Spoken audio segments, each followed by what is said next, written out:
I was chatting with some parishioners recently about Lent and whether they were giving anything up or not for Lent.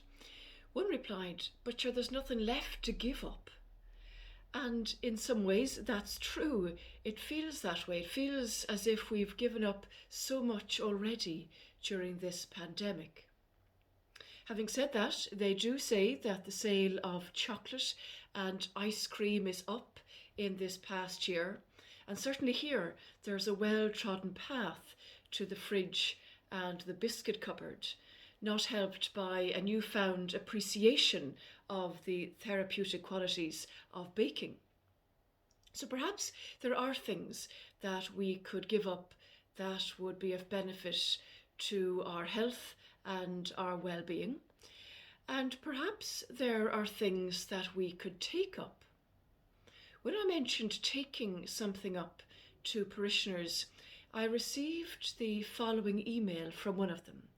She wrote, "Maybe take up gratitude for being alive and not sick after seeing the primetime video of Tala Hospital. For all those lovely care staff in my work who, though not yet vaccinated, work with people in need. For the brave staff in hospitals and all frontline work. For the ability to walk outside. For everyone who gives way on the paths.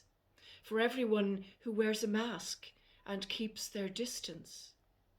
For those who aren't embarrassed to be afraid."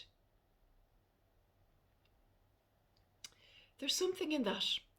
In the midst of all the monotony and drudgery and restrictions, we still have a lot to be grateful for.